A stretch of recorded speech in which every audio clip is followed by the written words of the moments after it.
Hoy vamos a meternos con una de las preguntas, diría yo, más de fondo en la economía moderna. Y lo haremos a través de un caso histórico fascinante, el experimento de 40 años que vivió Chile con una economía sin un banco central.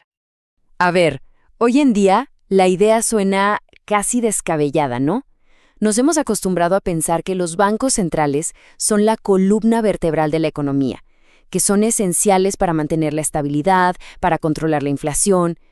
Pero, ¿y si esa no fuera la única forma de hacer las cosas? Pues sí, así como suena. Por casi 4 décadas, Chile funcionó con un sistema monetario completamente distinto, uno que de verdad desafía mucho de lo que damos por sentado hoy. Bueno, vamos a meternos de lleno a entender cómo funcionó esto y, claro, por qué se acabó. A este sistema que implementó Chile se le conoce como banca libre. Pero ojo, y esto es muy importante, el término puede ser un poco engañoso.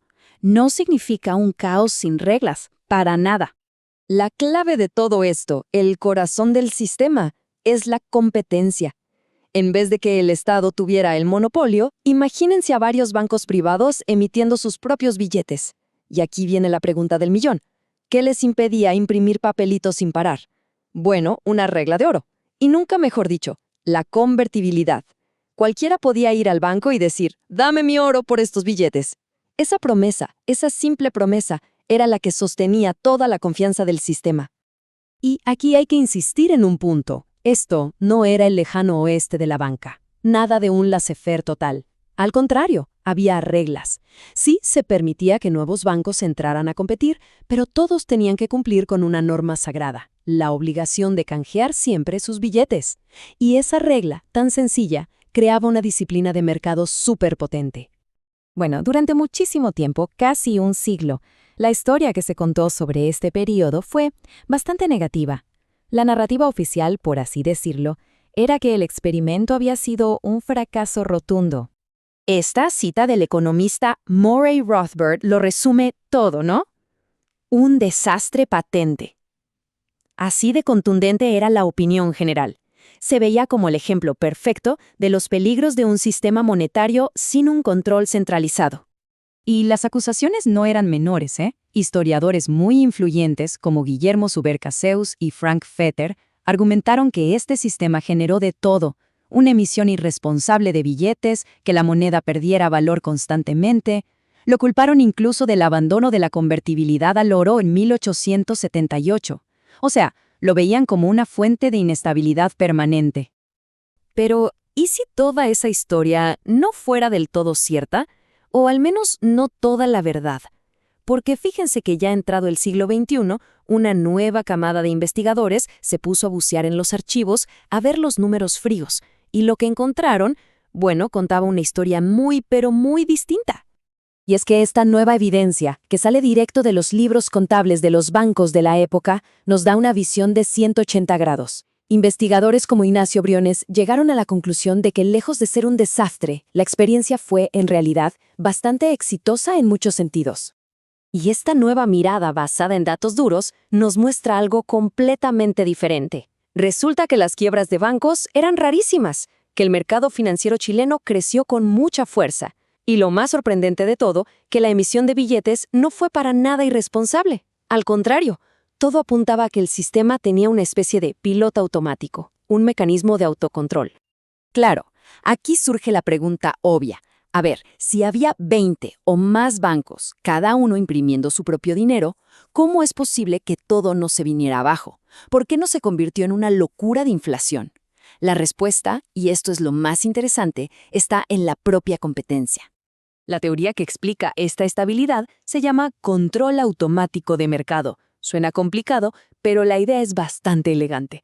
No se necesita un gran regulador central, sino que los propios bancos, al competir entre ellos, se mantenían a raya. A ver, vamos a ver cómo funcionaba esto en la práctica.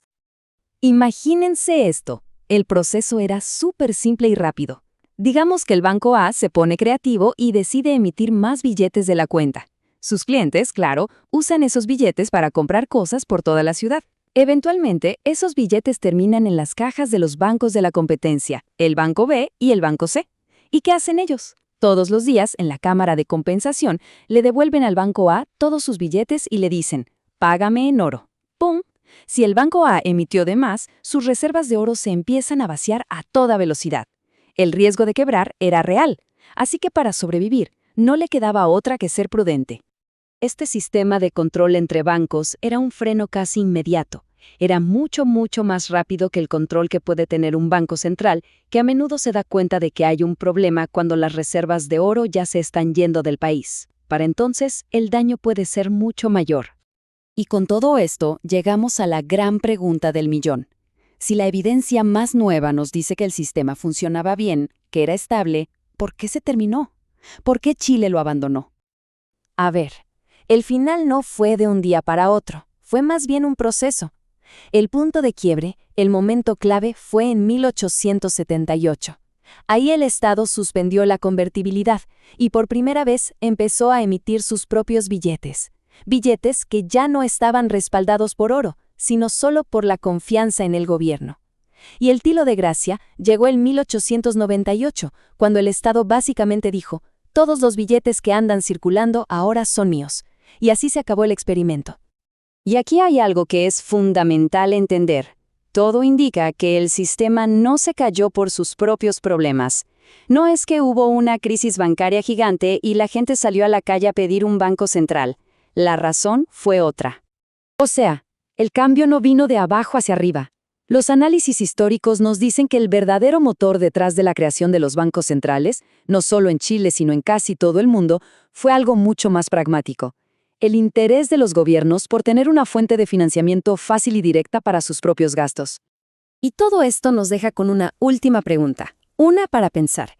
El caso de Chile parece mostrar que un sistema de competencia monetaria puede funcionar, que puede ser estable.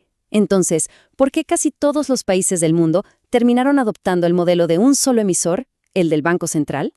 La respuesta quizás no está tanto en la búsqueda de la estabilidad económica, sino más bien en las necesidades fiscales de los estados modernos.